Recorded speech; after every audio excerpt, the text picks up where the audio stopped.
So, hi, welcome to Lifts and Leaders, the podcast that explores people, ideas, and innovations shaping the future of the vertical mobility. And today we talk with someone who's really interesting, who came right to us from the US, exactly from Miami. And but of course we talk about elevators, we talk about his company, and he represents a company that uses air pressure instead of oil or cables. And we also talked several years ago about their cube lifts, and this is very interesting. So welcome back. And I hope that I pronounced it right now correctly, Patrick de Ledebur. Great job. Yeah, wow. That was it. Welcome. Pneumatic Vacuum Elevators is the company you're presenting here. Welcome. That is correct. Yes, I'm the director of global marketing for Pneumatic Vacuum Elevators. We manufacture a state-of-the-art air-driven home elevator. So we're in the residential elevator industry. We've been in operation since 2002. We were the original founders and pioneers of this technology. And we're very excited to be here. We always attend Interlift every other year since it happens biannually. And it's a pleasure to be on this podcast. Thank you. Wow, thank you. And how long have you been with the company? Yeah, so I mean, in my role, I've been with the company now for about 8 years, kind of overseeing their marketing efforts. But the truth of the matter is, I think the very first trade show I ever did with Pneumatic Vacuum Elevators was all the way back in 2012. So I've been doing trade shows with this product for 13 years now, and I've taken it all over the globe, everywhere from throughout the United States and North America to obviously Europe, Interlift. I do shows even internationally. So after this show, we go to, Saudi Arabia. I've been to Thailand. And so I've taken this product all over the world. So during this decade or 13 years you have been doing this now, was there a specific moment or project when you thought this is something completely different? This is the future? Pretty instantly from my very first show, I could tell that people were responding very positively to the product. More specifically, it's such an innovative technology. Again, we're using air pressure to lift passengers between floors. So there's no cables, no pulleys, no tractions. And there's this element of this wow factor to our technology that is, I don't think, found in any other lift. Mm-hmm. The only way I could describe it, right, is that when somebody interacts with our elevator, they don't just say, wow, I want that elevator, and they walk away and say, hey, how can I buy that elevator? They actually walk away and say, what's next? Okay. Like, what's possible? Like, if we can transport people using air, what's the next sort of innovation? And really, once I started to see that sort of spark in people's eyes, where it wasn't just a matter of, hey, this can help me solve a problem, but more like their eyes widened and they went like, wow, like, we can really do this? What else is possible? There was a sort of optimism that came with the technology that I then said, okay, I can really maybe try to figure out how we can market that and tap into that. And again, it really makes it different from sort of anything else sort of in the market. So that was really it. So what is the most fascinating part about explaining that elevators just work with air pressure to people who've never seen this before? Or what is different to other elevator technologies? Yeah, so I mean, the big appeal of our product is the technology allows it to be very easy to install. There's very few modifications needed. It simply rests on the existing floor. You don't need a shaft. You don't need a pit. You don't need a dedicated machine room. The elevators are, generally just kind of require just 220-volt electrical. So it's literally, kind of essentially plugged in, though you can't necessarily describe it as a plug-and-play system. And they're space-saving. They don't occupy a lot of space in the home. So ultimately, there's a lot of flexibility, particularly for retrofit and new construction projects, with where our elevator or essentially lift can be installed. So that's one of the big appeals of it, is that you're not limited to sort of stacked closets. A more traditional kind of shaft type of elevator requires a pit, requires stacked closets. You have to convert it into a shaft. There's far more sort of an involved process, whereas our lift kind of removes those necessities. And so you just kind of need to cut a through floor hole and essentially ensure the electrical is in place. There might be some other modifications required. Again, if there's a balcony mount. You might need to build out a landing. But essentially in 2 to 3 days, the elevator arrives in sections, gets stacked up, and then installed. So it offers a very quick and efficient installation. Yeah. And yeah, you mentioned before that people also ask, what's next? So what do you think are the biggest shifts or the next big things happening in the lift industry or in your company within the next years? So I mean, one of the realities of our residential industry is that people are getting older. They're not getting younger, right? So advances in medicine and is allowing people to live longer than ever before, than ever in history. And particularly the baby boomer generation is the largest population of people on this planet. I might be incorrect with that fact, but they're a very large population of people. And they own houses. They own multiple houses. I mean, to be honest with you, at my age, I don't have multiple houses. They do. And they want to remain in the comforts of their home. So there's definitely been overall this sort of gradual increase in demand for home elevators. And actually, the stigma of a home elevator being a luxury item has been slowly being pulled away. As more and more people are installing them, more companies are offering them, more installations are happening. It's becoming more common, which is an amazing thing because, again, somebody who's 55 or 60 plus or even 45 or even 80, before may have thought, hey, I can't install an elevator in my home. I need to move from my house, and is now seeing it as sort of a viable solution. So there's definitely been this gradual trend that I've seen over the course of my career where it's become far more common. And again, seeing it even across cultures, to be honest with you, in that, this sort of age, this aging and population is happening everywhere, in Asia, in Australia, in Africa, in Europe, in the United States. So it's not just limited to one specific market. Now, if you're wondering about trends in the industry, I wouldn't necessarily say that we are a part of that trend. We're kind of we've been our own sort of, doing our own thing for a while now. Again, we're one of the only vacuum elevators in the world, and we're the inventors.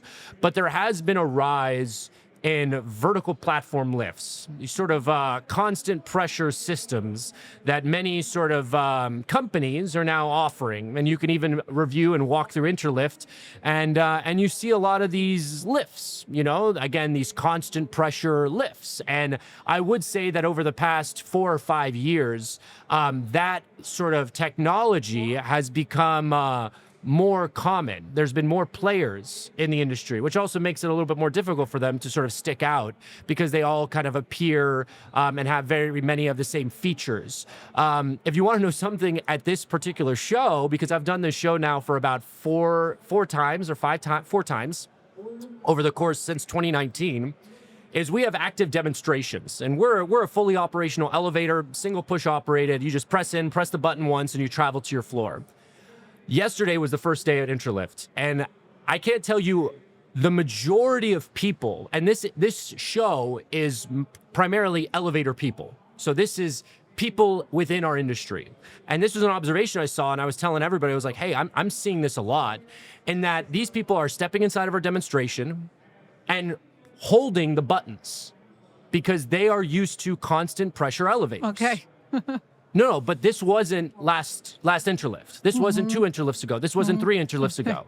So, I mean, it was something that I clearly observed, and I was like, okay, these constant pressure lifts that have kind of now become very normal in our industry are even changing the way how elevator people in our industry are interacting with normal elevators. They assume that it's a constant pressure system, which I don't know if it's good or bad, but it was an interesting sort of observation. We've had to tell many people, just release your thumb. It's an elevator. It's a single push operated system. It works on its own. But these vertical platform lifts have become more and more prevalent. Okay. Wow. Thank you. Patrick, and if we talk about your company, Pneumatic Vacuum Elevators, what else do we have to know about it? So, how big is it? How many employees are there? Is it working in many different countries, or? Yeah. Yeah, so we're an international company. We are headquartered in the United States. I come from our global headquarters in Miami, Florida. That's where the company was founded in 2002. But as an international company, we do have offices and operations in pretty much every continent. We have an operation in Europe, we have an operation in Asia, and we also have an operation as well in South America. We sell and install our elevators worldwide through licensed and trained dealers. Many manufacturers in the elevator industry follow this same sort of business model. And so each one of those sort of locations oversees their respective market or their respective network. So obviously in Miami, we oversee sort of all of North America. And then, in Europe, they oversee all of Europe, Asia, et cetera. So, what we've just been trying to do is to, expand our presence, continue internationally. Things such as Interlift allows us to not only interact with existing distributors in various markets, even as far as the Middle East and Africa to Australia to, again, throughout Europe. But also to try to locate new distributors, right? People who may not be signed up with our product or not be licensed, and trying to, convince them and engage with them to begin offering our elevators. Now, as it pertains to employees, I mean, again, we've been in the industry now for over 20 years, and each sort of office has anywhere from, 50 to 100 plus employees in each respective sort of area. We manufacture our elevators, and one of the things I would say that we take great pride in is that we pre-build and pre-test every elevator prior to shipping. So I think we're one of the only elevator manufacturers in the world that can literally say that all 26,000 plus installations around the world of our product, we had built and tested in our facility before leaving our factory, right? This is to ensure quality control, but also to allow a quick and easy installation, because the elevator for the dealer arrives in sections, in modular sections that then get carried in and stacked one on top of each other. And that's where we're able to offer that very quick and efficient installation, because again, it's not just arriving at the home and sort of being built for the first time there. It's already been pre-built and pre-tested. So it ensures, again, an ease of installation, not only for the dealers, making it more attractive, but also to the end user, meaning that there's less disruption to sort of their everyday life. If you had to convince or attract young people to the lift industry, and you have to convince them that they have to start tomorrow working in the industry, what would you tell them? I would say, don't be afraid. The lift industry has its ups and downs. No, I mean, at any kind of career, you want to start somewhere, so I would find a company that maybe you has something there that you can be passionate about and that you can learn from. I mean, there's always elements that are similar between all sort of manufacturers. Again, there is many manufacturers have certain distribution models. Again, I'm in marketing, so many manufacturers have their own sort of lead distribution and order tracking. And so, the big thing I would say is that if somebody is interested in getting in the industry, it's to find a company, and you got to start from the ground up. My basis, even though I'm in marketing, was also in sales. And so every person in our operation kind of starts on a regional level in sales and then gradually goes to a national level. And then some even people go to a global level. So even then, I would say to find a company, and if you're into sales, sort of understand that you're going to start at a much smaller sort of level, meaning regional, selling sort of factory direct or location direct. And then, that'll give you the experience that when you're ready to sort of move up to a sort of more national or global sort of management level, you can speak with dealers and installers from a more educated place, right? The reason why we do it that way is because when somebody has sort of been promoted to some sort of other level, they can speak from their own experience of what it was to interact with site visits, what it was to interact with customers, what are common sort of obstacles that they always find, or they found that they can sort of speak to directly with these dealers. They have a more sort of relatable sort of approach with it. So, I mean, with our company in particular, we operate from that sort of standpoint. Now, again, the other element is that It depends on, again, I'm in the home lift industry. So I sell to sort of homeowners and sort of end users and architects and builders and even real estate agents. And so they're a very particular avatar, you could say, very particular, yeah, like you say avatar in the words for like marketing, but a particular user. Okay. And so, the more you can start getting practice and engaging with them, the more maybe you'll find that some, modern, flashy sort of tactics may not work with somebody who's sort of 60 plus years old and looking for a solution in their home or needing a medical necessity or again, we also interact with people who are younger, but their family members are moving in. And so it's always trying to understand that a home lift is providing a solution, right? We are providing a solution for people to a problem. And ultimately, the more you're able to interact with a variety of different homeowners and customers and architects and builders, you're able to sort of learn more about, well, what problem are they trying to solve? And then how can I position my product to effectively show that, hey, I can help you solve that problem in the most efficient, economical, attractive way. So the sooner that they can kind of get into that industry, the better. And then having been in the elevator industry, maybe this is the wrong sort of word, but it's very kind of incestual. Like there's, obviously there's big players and big companies and you'll find that they kind of cross paths with each other. They have similar distributors that sell various products. You see them at same trade shows and stuff. So even though it is a very niche market, there is sort of I would say, a community, or there's sort of a smaller network. And so, the sooner you're able to sort of familiarize yourself with that and start to interact with people in there, obviously the better long term. So.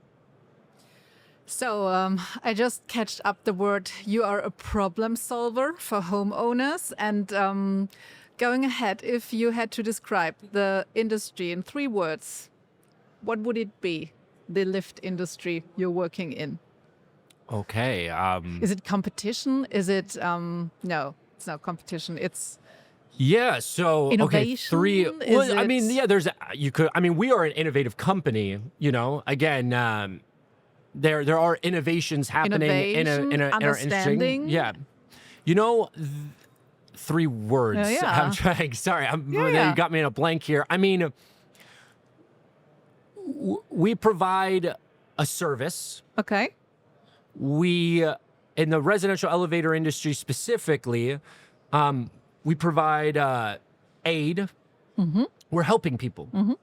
For me, and again, for everybody in our company who does do direct sales and then sort of moves up, we all have stories of where we worked with a customer, we installed the lift, they had it installed, and we saw their first interaction with it where they now, for the first time in 2 years, were able to go up to their second floor bedroom.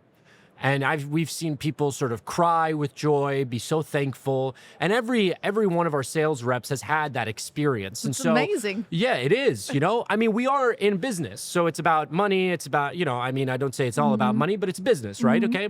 So it makes sense. There's profits, revenue. But I mean, being in the residential elevator industry in particular, we're also helping people. And so that to me is something, whenever we do trainings with new technicians and new dealers, I always try to communicate that and saying look, again, we are providing aid to people and it can be very fulfilling, not only we're doing business and business is growing, but also, providing aid to people. And then I also think another element is attractive. I think the elevator industry has been trying to make lifts and elevators more visually appealing. Again, there are these sort of new sort of platform lifts, but they're trying to add, LED lights and sort of new screens. Our product has a very unique aesthetic. It's panoramic. You can see 360. It's very attention grabbing. It almost kind of becomes an architecture piece or a focal point in the home. So I do think that the elevator industry as a whole has been trying to say, okay, if we've been doing elevators and closets with just sort of a cabin and walls for so long, how can we make this more attractive, more appealing? I think aid, innovation, and attraction. There you go. I like that. I like that very, very much. Is there any message else or key thought you'd like to share with anyone listening here about? What else? I mean, I can speak to them about our products and stuff because, a little bit about us is that, we've been manufacturing pneumatic elevators now for over 20 years, since 2002. And our products have primarily been circular, round by design. The reason for that is if you think of a vacuum, a seal that's round is easier to ensure it's airtight. In 2023, we launched the only square powered by air, which we call the Cube.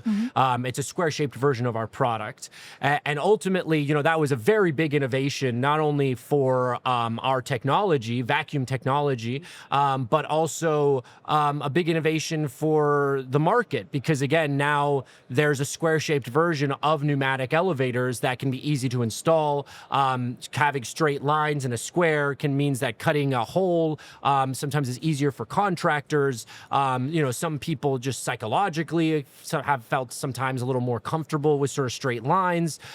We still have our primary round models, but the Cube in particular, we have an operational unit here at Interlift, and it's available now for worldwide. We've initially launched it in North America to essentially growing sort of reception. It's exceeded sort of our wildest sort of expectations. And so, from us at PVE, we are an innovative technology-driven company. And so for us, this sort of new product, the Cube, has been a very big innovation for again, not only the lift industry, but again, our technology as a whole.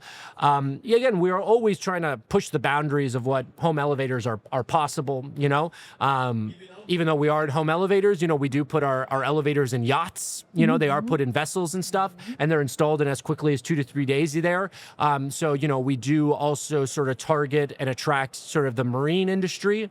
Obviously, that's a particular kind of buyer, a person who can buy those sort of vessels. And again, it's probably easier for us since we're in Miami. There's a lot of ships around in Miami. The